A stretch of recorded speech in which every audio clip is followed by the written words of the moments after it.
Call me Ishmael.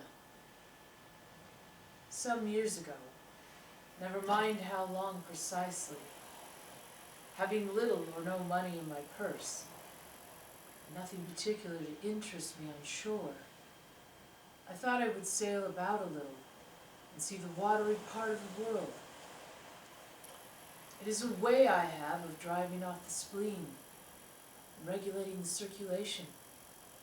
Whenever I find myself growing grim about the mouth, whenever it is a damp, drizzly November in my soul, whenever I find myself involuntarily pausing before coffin warehouses and bringing up the rear of every funeral I meet, especially whenever my hypos get such an upper hand of me that it requires a strong moral principle to prevent me from deliberately stepping into the street and methodically knocking people's hats off, then I count it high time to get to sea as soon as I can. This is my substitute for pistol and ball. With a philosophical flourish, Cato throws himself upon his sword. I quietly take to the ship. There is nothing surprising in this. If they but knew it, almost all men in their degree, some time or other, cherish very nearly the same feelings towards the ocean with me. There now is your insular city of the Manhattoes, belted round by wharves as Indian isles by coral reefs. Commerce surrounds it with her surf. Right and left, the streets take you waterward. Its extreme downtown is the Battery, where that noble mole is washed by waves and cooled by breezes, which a few hours previous were out of sight of land. Look at the crowds of water-gazers there. Circumambulate the city in a dreamy Sabbath afternoon. Go from Corlier's Hook to Coontie Slip, and from thence by Whitehall northward. What do you see? Posted like silent sentinels all around the town, stand thousands upon thousands of mortal men, fixed in ocean reveries. Some leaning against the spiles, some seated upon the pierheads, some looking over the bulwarks of ships from China, some high aloft in the rigging, as if striving for still a better seaward peep. But these are all landsmen of weekdays, pent up in lath and plaster, tied to counters, nailed to benches, clinched to desks. How then is this? Are the green fields gone? What do they here? But look, here come more crowds, pacing straight for the water and seemingly bound for a dive. Strange. Nothing will content them but the extremest limit of the land. Loitering under the shady lee of yonder warehouses will not suffice. No, they must get just as nigh the water as they possibly can without falling in. And there they stand, miles of them, leagues, inlanders all. They come from lanes and alleys, streets and avenues, north, east, south, and west. Yet here they all unite. Tell me, does the magnetic virtue of the needles of the compasses of all those ships attract them thither? Once more, say you're in the country, in some high land of lakes. Take almost any path you please, and 10 to 1 it carries you down in a dale and leaves you there by a pool and a stream. There is magic in it. Let the most absent-minded of men be plunged in his deepest reveries. Stand that man on his legs. Set his feet a-going, and he will infallibly lead you to water, if water there be in all that region. Should you ever be athirst in the great American desert, try this experiment. If your caravan happen to be supplied with a metaphysical professor. Yes, as everyone knows, meditation and water are wedded forever. But here is an artist. He desires to paint you the dreamiest, shadiest, quietest, most enchanting bit of romantic landscape in all the valley of the Saco. What is the chief element he employs? There stand his trees, each with a hollow trunk, as if a hermit and a crucifix were within. And here sleeps his meadow, and there sleep his cattle. And up from yonder cottage goes a sleepy smoke. Deep into distant woodlands winds a mazy way, reaching to overlapping spurs of mountains, bathed in their hillside blue. But though the picture lies thus tranced, and though this pine tree shakes down its sighs like leaves upon the shepherd's head, yet all were vain, unless the shepherd's eye were fixed upon the magic stream before him. Go visit the prairies in June, when for scores on scores of miles you wade knee-deep among tiger lilies. What is the one charm wanting? Water. There is not a drop of water there. Were Niagara but a cataract of sand, would you travel your 1,000 miles to see it? Why did the poor poet of Tennessee, upon suddenly receiving 2 handfuls of silver, deliberate whether to buy him a coat, which he sadly needed, or invest his money in a pedestrian trip to Rockaway Beach? Why is it almost every robust, healthy boy with a robust, healthy soul in him at some time or other is crazy to go to sea? Why, upon your first voyage as a passenger, did you yourself feel such a mystical vibration when first told that you and your ship were now out of sight of land? Why did the old Persians hold the sea holy? Why did the Greeks give it a separate deity and make him the own brother of Jove?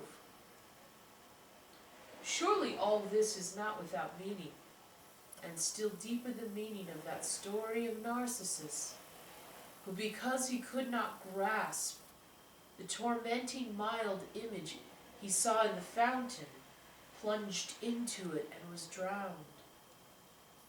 But that same image we ourselves see in all rivers and oceans. It is the image of the ungraspable phantom of life, and this is the key to it all. Now, when I say that I am in the habit of going to sea, whenever I begin to grow hazy about the eyes and begin to be overconscious of my lungs, I do not mean to have it inferred that I ever go to sea as a passenger. For to go as a passenger, you must needs have a purse. And a purse is but a rag unless you have something in it. Besides, passengers get seasick, grow quarrelsome, don't sleep of nights, do not enjoy themselves much, as a general thing. No, I never go as a passenger. Nor, though I am something of a salt, do I ever go to sea as a commodore, or a captain, or a cook. I abandon the glory and distinction of such offices to those who like them. For my part, I abominate all honorable, respectable toils, trials, and tribulations of every kind whatsoever. It is quite as much as I can do to take care of myself, without taking care of ships, barks, brigs, schooners, and whatnot. And as for going as cook, though I confess there is considerable glory in that, a cook being a sort of officer on shipboard, yet somehow I never fancied broiling fowls, though once broiled. judiciously buttered, and judgmatically salted and peppered. There is no one who will speak more respectfully, not to say reverentially, of a broiled fowl than I will. It is out of the idolatrous doings of the old Egyptians, upon broiled ibis and roasted river horse, that you see the mummies of those creatures in their huge bakehouses, the pyramids. No, when I go to sea, I go as a simple sailor, right before the mast, plumb down the foxhole, aloft there to the royal masthead. True, they rather order me about some, and make me jump from spar to spar like a grasshopper in May Meadow. And at first this sort of thing is unpleasant enough. It touches one's sense of honor, particularly if you come of an old established family in the land. The Van Rensselaers or Randolphs or Hardicanans. And more than all, if just previous to putting your hand into the tar pot, you have been lording it as a country schoolmaster, making the tallest boys stand in awe of you. The transition is a keen one, I assure you, from a schoolmaster to a sailor, and requires a strong decoction of Seneca and the Stoics to enable you to grin and bear it. But even this wears off in time. What of it if some old hunks of a sea captain orders me to get a broom and sweep down the decks? What does that indignity amount to, weighed, I mean, in the scales of the New Testament? Do you think the Archangel Gabriel thinks anything the less of me because I promptly and respectfully obey that old hunks in that particular instance? Who ain't a slave? Tell me that. Well then, however the old sea captains may order me about, however they may thump and punch me about, I have the satisfaction of knowing that it is all right, that everybody else is one way or another served in much the same way, either in a physical or metaphysical point of view, that is. And so the universal thump is passed round, and all hands should rub each other's shoulder blades and be content. Again, I always go to sea as a sailor, because they make a point of paying me for my trouble, whereas they never pay passengers a single penny that I ever heard of. On the contrary, passengers themselves must pay. And there is all the difference in the world between paying and being paid. The act of paying is perhaps the most uncomfortable infliction that the two orchard thieves entailed upon us. But being paid, what will compare with it? The urbane activity with which a man receives money is really marvelous, considering that we so earnestly believe money to be the root of all earthly ills, and that on no account can a moneyed man enter heaven. Ah, how cheerfully we consign ourselves to perdition. Finally, I always go to sea as a sailor, for the wholesome exercise and pure air of the foxhole deck. For as in this world, headwinds are far more prevalent than winds from astern.